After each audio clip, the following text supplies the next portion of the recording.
మా అందరికీ నమస్కారం. ఈరోజు ప్రత్యేకంగా ఎన్డీఏ గవర్నమెంట్ మనకి పవర్లోకి వచ్చిన తర్వాత సంవత్సరం అయిన కారణంగా ఈరోజు ఈగల్కి సంబంధించి కార్యకలాపాలు కానీ, గాంజా నిర్మూలనకి గవర్నమెంట్ ఏం చేస్తుందన్న విషయాలు కానీ ప్రజలకి చెప్పాల్సిన బాధ్యత, అదేవిధంగా ప్రజలకి మోటివేట్ చేయాల్సిన బాధ్యత కూడా ఉంది. కాబట్టి ఈరోజు మీ అందరి ముందుకు రావడం జరిగింది. ఈరోజు పర్టికులర్గా చెప్పాలంటే ఒక గాంజా మహమ్మారి నుంచి రాష్ట్రాన్ని రక్షించడానికి గౌరవ ముఖ్యమంత్రి గారు నారా చంద్రబాబు నాయుడు గారు లిటరల్లీ చెప్పాలంటే ఒక యజ్ఞమే చేస్తున్నారు.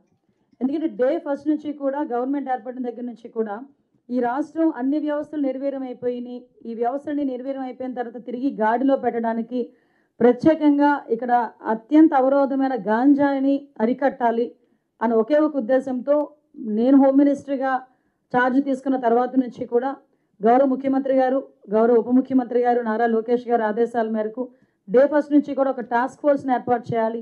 టాస్క్ ఫోర్స్ ఏర్పాటు చేయడం ద్వారా కొంత గాంజాయి విషయంలో చాలా ఎక్కువగా మనం దృష్టి పెట్టి దాన్ని నివారించే కార్యక్రమాలు చేయాలి అని చెప్పి ఆ రోజు ఆలోచన చేసుకొని ఆ రోజు నుంచి ఈ రోజు వరకు కూడా ఎక్కడా కూడా శక్తి వంచన లేకుండా, పర్టికులర్గా ఈ వర్డ్ ఎందుకు ఉపయోగిస్తున్నానంటే శక్తి వంచన లేకుండా పని చేసాం కాబట్టి ఈ రోజుకి గాంజా విషయంలో మేము రిజల్ట్, ఆ ఫలితాన్ని కూడా మేము అందుకోగలుగుతున్నాం, మీ అందరికీ కూడా అందించగలుగుతున్నాం. ఎందుకంటే ఒకానొక సందర్భంలో ఆంధ్రప్రదేశ్ అనేసరికి గాంజా హబ్ అని లేకపోతే డ్రగ్స్ హబ్ అని మాట్లాడుకునే సందర్భం. అదేవిధంగా ఎక్కడైనా గాంజా దొరికింది, డ్రగ్స్ దొరికినాయి అంటే పక్క రాష్ట్రాల్లో ఉన్న డీజీపీలు కూడా ప్రెస్ మీట్లు పెట్టి ఇదంతా కూడా హారిజన్ ఆంధ్రప్రదేశ్ నుంచే వస్తుంది, గాంజా అంటే ఆంధ్రప్రదేశ్ ఉత్తరాంధ్ర నుంచి ఎక్కువగా వస్తుంది అని చెప్పుకునే పరిస్థితి నుంచి ఈరోజు ఏదైతే ఏజెన్సీ ప్రాంతం అరకు, పాడేరు అటువంటి ప్రాంతాలు గంజా హబ్గా మారాయి అనుకున్న పరిస్థితి నుంచి ఈరోజు తిరిగి కాఫీ బ్రాండ్గా ఈరోజు తీర్చిదిద్దగలిగే పరిస్థితి తీసుకొచ్చామంటే ఈరోజు అరకు అంటే ఒక కాఫీ గుర్తొచ్చే విధంగా తయారు చేసుకున్నామంటే ఈరోజు శక్తి వంచన లేకుండా ఈగల్ టీం, అదేవిధంగా డిపార్ట్మెంట్, ఈరోజు గవర్నమెంట్ కలిసి పనిచేసింది ఈరోజు. ఎందుకంటే చాలా గర్వంగా చెప్పగలం. ఈరోజు మీరు అబ్జర్వ్ చేసుకుంటే ఈరోజు అరకు అనేసరికి కాఫీ గుర్తొచ్చింది. ఈరోజు పార్లమెంట్ లాంటి ఉన్నతమైన స్థానాల్లో కూడా అరకు కాఫీని ప్రమోట్ చేయటం, ప్రపంచంలోనే కూడా కొన్ని అవుట్లెట్స్లో అరకు కాఫీని ప్రమోట్ చేయటం అంటే ఒక ఇమేజ్ని డెవలప్ చేయాలి.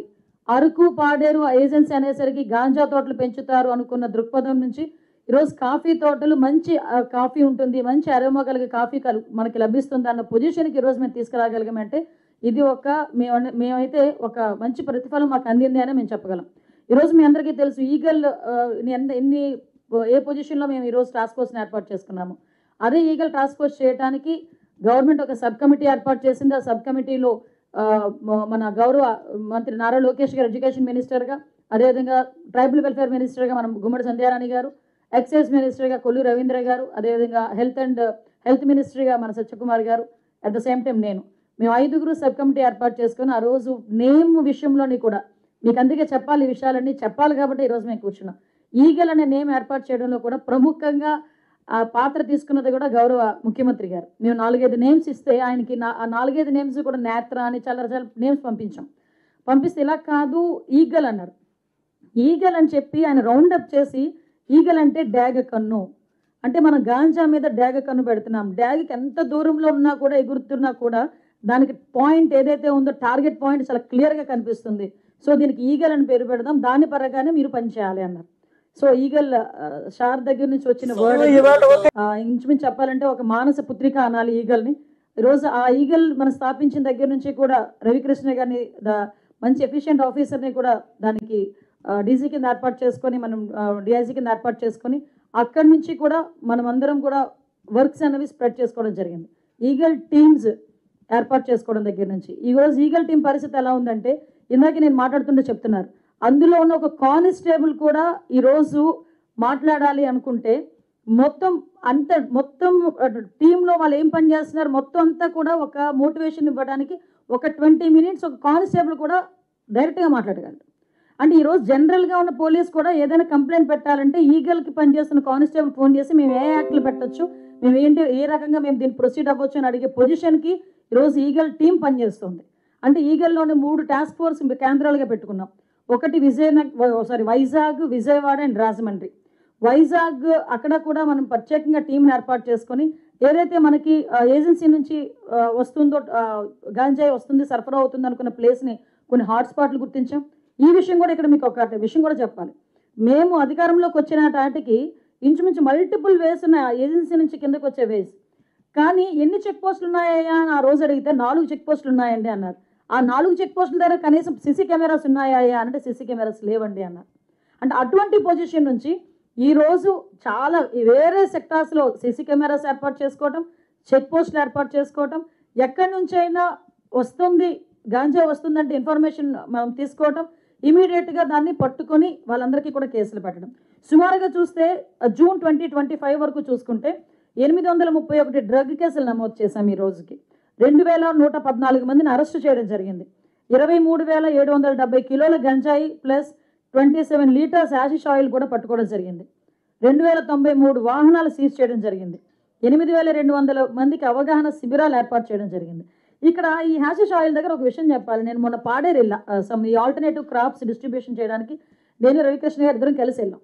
యాక్చువల్గా అక్కడ మాట్లాడుతుంటే నాకు కలెక్టర్ అండ్ ఎస్పీ ఒక విషయం చెప్తే షాకింగ్ నాకు నిజంగా. లాస్ట్ గవర్నమెంట్లో 2019 to 24 ఇన్ బిట్వీన్లో ఈ గాంజా పెంచడం ఒక ఎత్తు, గాంజాని సరఫరా చేయడం ఒక ఎత్తు అయితే, ఏదో కుటీర పరిశ్రమలాగా స్మాల్ స్కేల్ ఇండస్ట్రీ లాగా ఈ గాంజా నుంచి ఈ హ్యాషిష్ ఆయిల్ ఏదైతే తయారు చేస్తారో ఆ మిషనరీస్ని ఇంట్లో పెట్టుకున్నారంట. ఇంట్లో పెట్టుకుని వాళ్ళే ప్రిపేర్ చేసి ఆ ఆయిల్ని కూడా సరఫరా చేసే పొజిషన్.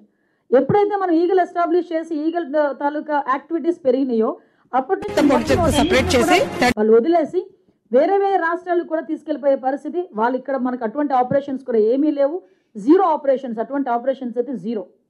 ఇది కూడా one of the best result. ఈరోజు మేమందరం కూడా మీకు అందరికీ తెలుసు, ఈగల్ అంటే ఒక గాంజాని మీరు అక్కడ నుంచి సరఫరా ఆపేస్తే సరిపోతుందా అండి అంటే కాదు. లాస్ట్ గవర్నమెంట్లో very sorry to say school బ్యాగుల్లోకి వెళ్ళిపోయిందండి. స్కూల్ బ్యాగుల్లోకి గాంజా ప్యాకెట్స్. నాకు పెద్ద టాస్క్ అయిపోయేది అనమాట. హోమ్ మినిస్టర్గా మేము ఉన్న తర్వాత సీఎం గారు ఎక్కడికి వెళ్ళినా మా అమ్మాయి ఇలా గాంజాకి అలవాటు పడిపోయారని, మా అబ్బాయి ఇలా గాంజాకి అలవాటు పడిపోయారని చెప్తా ఉంటే భయం వేసేది. అందుకని ఆ రోజు నుంచి ఈ రోజు వరకు మేము అదే దృక్పథంతో ఒక యజ్ఞం టైప్లో మేము చేయడం జరిగింది. ఈరోజు ఈగల్ క్లబ్స్ని ఏర్పాటు చేసుకున్నాం.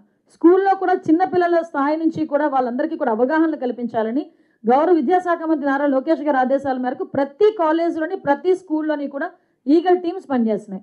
ఆ ఈగల్ టీమ్స్ కంపల్సరీగా డేకి ఒక్కసారైనా ఒక్కొక్క క్లాస్ తీసుకుని వాళ్ళు ఒక మోటివేట్ చేసే పరిస్థితి కనిపిస్తూ ఉంది. ఈగల్ టీమ్స్ని ఏర్పాటు చేసుకోవడమే కాదు, ఈగల్ టీమ్స్ ద్వారా మనం అందరం కూడా వాళ్ళకి మోటివేట్ చేయడం ఒక ఎత్తు అయితే, ఈరోజు స్పెషల్గా safe campus in operation safe campus అని చెప్పి ఈ మధ్య వన్ వీక్ బ్యాక్ నుంచి ఈగల్ టీమ్ స్టార్ట్ చేసింది.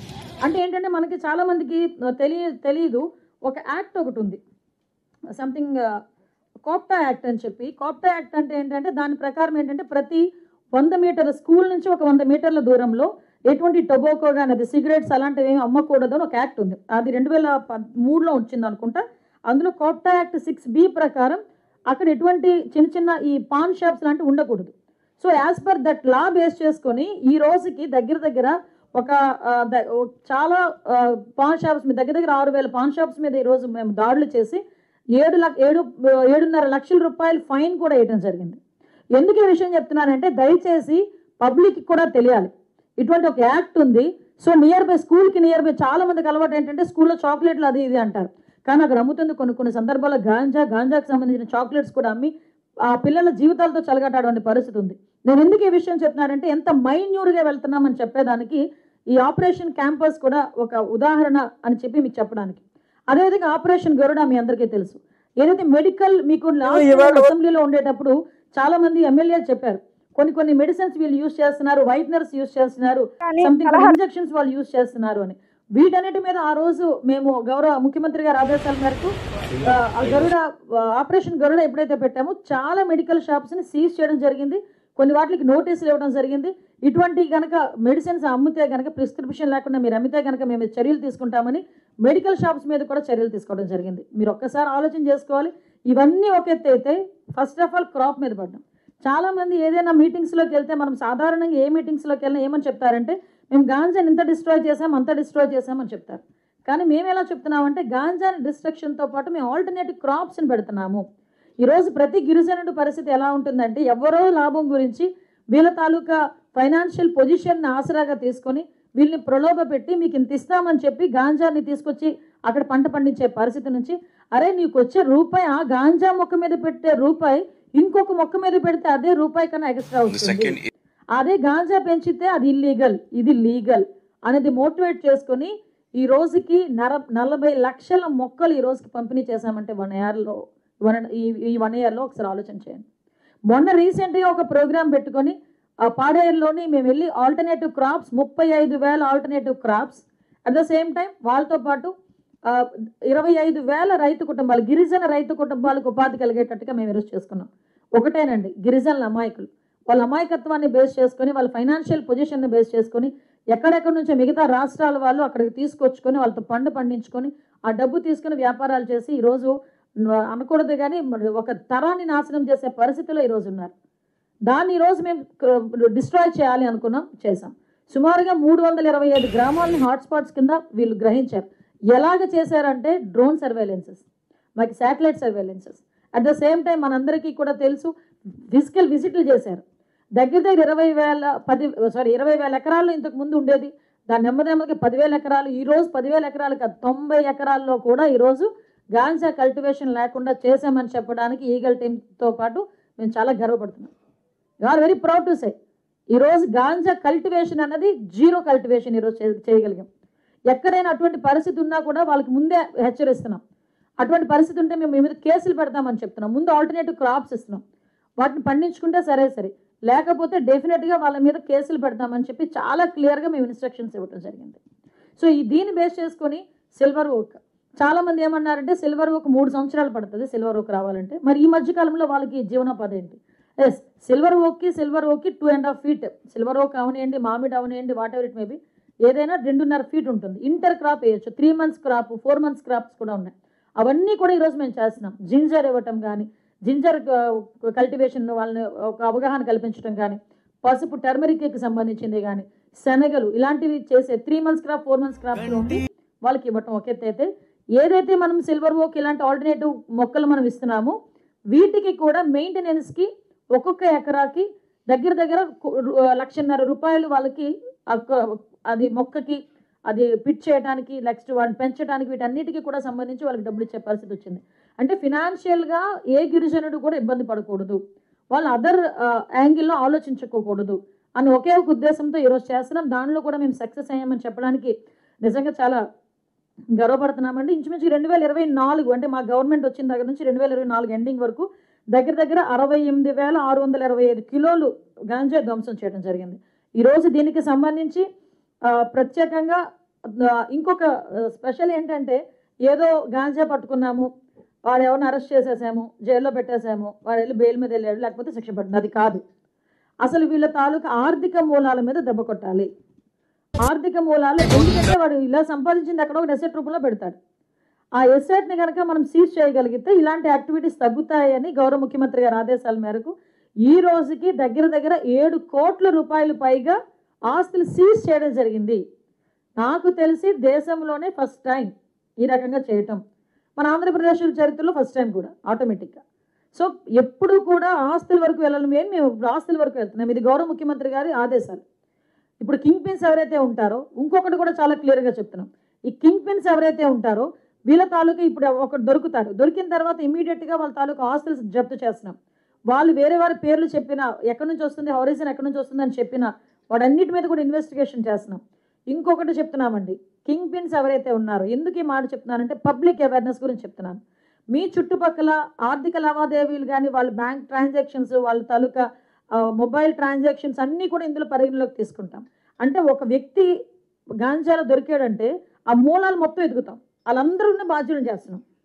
అంటే ఎందుకు బాధ్యులను చేస్తున్నామంటే, ఒక వ్యక్తి గాంజా అమ్ముతున్నాడు, గాంజా వ్యాపారం చెప్పి ఆ కుటుంబంలో ఎవరో ఒకరికి తెలిసే ఉంటుంది, వాళ్ళు మాకు ఇన్ఫర్మేషన్ ఇవ్వాలి. అది సామాజిక బాధ్యత. 1972 కాల్ చేసి మాకు చెప్పాలి. అలా చెప్తే వాళ్ళు సేఫ్ జోన్లో ఉంటారు, చెప్పకపోతే వాళ్ళు కూడా ఇందులో ఈ ట్రాప్లోనే ఉంటారు. కంపల్సరిగా ఎవరైతే మేము కింగ్ పిన్స్ ఎవరైతే పట్టుకుంటున్నామో వాళ్ళందరూ, ఆ చుట్టుపక్కల ఉన్న వాళ్ళందరినీ కూడా బాధ్యులను చేస్తాం. ఎందుకంటే మేము చాలా పెక్యులర్గా చెప్తున్నానండి, డెఫినెట్గా మేమందరం కూడా ఉక్కుపాదం మోపడానికే మేము ఈరోజు సిద్ధంగా ఉన్నాం. ఎట్టి పరిస్థితుల్లోని గాంజా కల్టివేషన్ కానీ, గాంజా ట్రాన్స్పోర్టేషన్ కానీ, గాంజా కన్సెప్షన్ కానీ ఎక్కడ కూడా ఉండకూడదు. చాలామంది ఏమనుకుంటారంటే గాంజాయే కదండి, ఏదో మేము తీసుకోలేదు, మేము పండించలేదు, ఇలా మాట్లాడతారు. కాదు, గాంజా పండించిన, గాంజా పండించడానికి డబ్బులు ఇచ్చిన, గాంజా ట్రాన్స్ఫర్ చేసిన, అటు ఇటు ట్రాన్స్పోర్ట్ చేసిన, కన్జ్యూమ్ చేసిన అన్నీ కూడా నేరమే. మీకు నిదాన్ పోర్టల్ అని చెప్పి ఒక పోర్టల్ కూడా ఉంది, సెంట్రల్ గవర్నమెంట్ పోర్టల్. ఆ పోర్టల్లో కనుక ఒకసారి పెడితే వాళ్ళకి పాస్పోర్ట్ కూడా రాదు ఫర్దర్గా. అంటే అంత గట్టిగా ఉంది ఎన్డీపీఎస్ యాక్ట్. ఇంకొకటి పిట్ ఎన్డీపీఎస్. నాకు తెలిసి రాష్ట్రంలో ఫస్ట్ టైం మనం యూజ్ చేస్తున్నాం పిట్ ఎన్డీపీఎస్. ఆ పిట్ ఎన్డీపీఎస్లో ఇంచుమించుగా ఒక 150 మందిని ఈరోజు మేము పరిగణలోకి తీసుకున్నాం. అందులో 5గురికి ఆల్రెడీ శిక్ష పడింది. సో చాలా స్ట్రిక్ట్గా ఉన్నాం ఈ విషయంలో. ఎక్కడ కూడా ఎటువంటి అంటే వాళ్ళకి సంబంధించి గాంజాకి సంబంధించి 0 టాలరెన్స్, ఎట్టి పరిస్థితులను టాలరేట్ చేసే పరిస్థితుల్లో మెడికల్ షాప్స్ దగ్గర నుంచి అన్నీ కూడా మేము ఈరోజు మా సర్వేలెన్సెస్లో పెట్టుకునే మేము పనిచేస్తున్నాం. ముఖ్యంగా మీ అందరికీ తెలుసు, స్కూళ్ళు కాలేజీల దగ్గర కూడా ఈగల్ క్లబ్స్ ఏర్పాటు చేయడమే కాదు, ఈగల్ క్లబ్స్తో పాటు ఈరోజు మనం చేయాల్సిన వర్క్ ఏంటంటే ఈ దగ్గు వద్దు బ్రో అని చెప్పి కార్యక్రమాలు ఏర్పాటు చేసుకోవడం, 40,000కి పైగా ఈగల్ క్లబ్స్ ఏర్పాటు చేసుకుని అవేర్నెస్ ప్రోగ్రామ్స్ ఏర్పాటు చేసుకోవడం, ఇవన్నీ కూడా మేము చేసుకోవడం జరిగిందండి. మీకు పర్టికులర్గా ఇంకా ఏదైనా మొత్తం పవర్ పాయింట్ ప్రజెంటేషన్ కూడా మనకి రవికృష్ణ గారు చేస్తారు. ఓవరాల్గా అన్ని యాక్ట్లని కూడా ఈరోజు ఎన్డీపీఎస్ యాక్ట్ ప్రకారం మీకు చెప్పాను, కన్విక్షన్స్ కూడా చాలా తొందరగా పడుతున్నాయి. స్పెషల్ కోర్టులు ఆల్రెడీ ఉన్నాయి, కన్విక్షన్స్ కూడా చాలా తొందరగా పడే పరిస్థితి కనిపిస్తూ ఉంది. ఈరోజు వీటితో పాటు నేను రీసెంట్గా ఉత్తరాంధ్ర జిల్లాలోనే మొత్తం 7 కోట్ల రూపాయలు కూడా మనం సీజ్ చేసింది కూడా అంతా కలిపి విజయనగరం, విశాఖపట్నం, శ్రీకాకుళం, ఏఎస్ఆర్ అండ్ మన్యం, ఈ 5 జిల్లాల్లోనే ఇంచుమించు 7 కోట్ల రూపాయల వరకు మనం అక్కడ సీజ్ చేయడం జరిగిందని, ఆస్తులు సీజ్ చేయడం జరిగింది. ఇంకొకటి ఏంటంటే సీజ్ చేసిన ఆస్తుల్ని కూడా ఈ డీఅడిక్షన్ సెంటర్స్ ఏర్పాటు చేయడానికి వాటిని కూడా ఉపయోగించండి అని గౌరవ ముఖ్యమంత్రి గారు కూడా ఆదేశాలు ఇచ్చారు. సో డీఅడిక్షన్ సెంటర్స్ మీద కూడా చాలా ఎక్కువగా దృష్టి పెడుతున్నాం. చాలామంది అలవాటు పడిపోయి వాటి కారణంగా ఎన్నో నేరాలకి పాల్పడుతున్నారు. దురదృష్టం ఏంటంటే తల్లిదండ్రులను కొడుతున్నారు, తల్లిదండ్రులను చంపేస్తున్నారు. అటువంటి పరిస్థితుల్లో ఉన్న వాళ్ళని కూడా ఈరోజు మనం డీఅడిక్షన్ సెంటర్స్ ద్వారా వాళ్ళకందరికీ రికవరీ అయ్యే విధంగా వాటిని కూడా మేము ఏర్పాటు చేస్తున్నాం. ఈ విషయంలో మ్యాక్సిమం అంటే మళ్ళీ చెప్తున్నా, ఒకానొక సందర్భంలో గాంజా ఇంతవరకు పెరిగిపోవడానికి గల కారణం ఏంటంటే గత ప్రభుత్వాల తాలూకా నిర్లక్ష్యం అవనియండి, చేతకాంతనం అవనియండి, కొంతమంది ఆ వైఎస్ఆర్సీపీ నాయకుల తాలూకా మెయిన్ రిసోర్స్ కూడా అదే అయిపోయింది సంపాదనకి కూడా. సో వాళ్ళు వదిలేశారు.